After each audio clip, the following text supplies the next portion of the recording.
Good morning students, I am Mithilesh Yadav. आज हम physics का नेक्स्ट पार्ट पढ़ेंगे।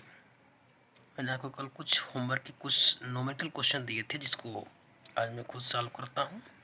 और खुद अगर आप सॉल्व करेंगे तो आप चेक करिएगा आपका सही है कि गलत। ओके, नाउ क्वेश्चन नंबर 10 से 9 तक हमने सॉल्व कर रहे थे। क्वेश्चन नंबर 10 देखते हैं।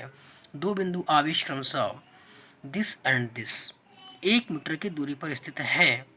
दोनों आवेशों को जोड़ने वाली रेखा के किस बिंदु पर वैद्युत क्षेत्र की तीव्रता शून्य होगी। ओके, तो इसको लगाने के लिए हमको ड्रा करना पड़ेगा सबसे पहले फिगर।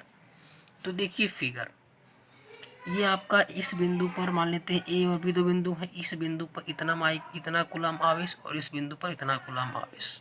यह दोनों अपार्ट फ्रॉम 1 मीटर, 1 मीटर की दूरी पर दोनों आवेश स्थित हैं। अब इस रेखा पर वो ऐसा कौन सा बिंदु है जिस पर जो है विद्युत क्षेत्र की तीव्रता शून्य है।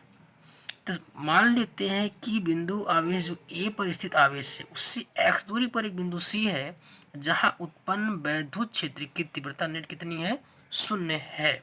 तो अगर यहाँ से ए से सी डिस्टेंस एक्स है, तो सी से बी क्या, 1 - x कन्फर्म। अब देखिए प्लस आवेश है, तो इसके कारण वैद्युत क्षेत्र तीव्रता सी की ओर होगी, सी से बाहर की ओर होगी। धनावेश का बाहर की ओर होता है, तो ये E1 हो गया। और ये भी प्लस आवेश है, तो सी पर बाहर की ओर उधर होगी, तो E2, मतलब E2 किसके कारण है और E1 जो है इसके कारण है। तो इस पर शून्य कब होगा, जब ये दोनों इक्वल होंगे, दोनों डायरेक्शन अपोजिट है, दोनों क्या होंगे, इक्वल होंगे। तो अब देखिएगा आप कि E1 बराबर E2 होगा, तभी इस बिंदु पर नेट क्या होगा, इसकी तीव्रता शून्य होगा। अब मैंने E1 बराबर E2 अब फॉर्मूला 1/4 बिंदु आवेश के कारण वैद्युत तीव्रता 1/4 एप्सिलॉन Q इंटू Q/r² लगा दिया। तो 1/4 एप्सिलॉन इंटू आवेश Q है दिस, डिस्टेंस यहाँ से यहाँ तक का x। इसके बाद मैंने क्या किया, इस E2 के लिए 1/4 एप्सिलॉन नॉट 10 × 10⁻⁻⁻, इसको लगा दिया। और डिस्टेंस ये वाला डिस्टेंस है 1 - x का whole square. After this cancel out this, ये आपका कैंसिल आउट दिस, एंड 2 5 जा, 5 2 जा 10 और 5 1 जा 5, 1/x² अपन 2, यहाँ बचा दिस। आफ्टर मैंने इसका ले लिया क्या, इसका मैंने वर्गमूल ले ली, तो x² का x, 2 का √2, इसका 1 - x। कभी भी हम माइनस में वर्गमूल नहीं लिखे कि दिशा हमेशा दूरी पॉजिटिव होती है। आफ्टर इस मैंने इसको सॉल्व कर दिया, तो हमारा x का वैल्यू आ गया 41.4 centimetre. Okay, this is very easy question. चलते हैं नेक्स्ट क्वेश्चन की तरफ।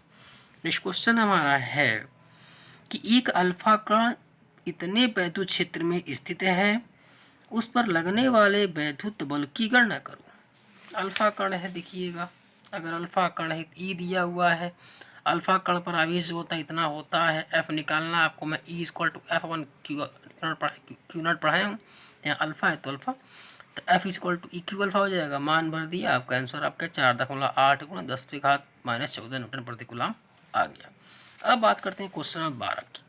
क्या कह रहा है कि आपको करना क्या है कि उस वैद्युत क्षेत्र का मान क्या होगा जिसमें एक इलेक्ट्रॉन पर उसके भार के बराबर वैद्युत बल कार्य करता है।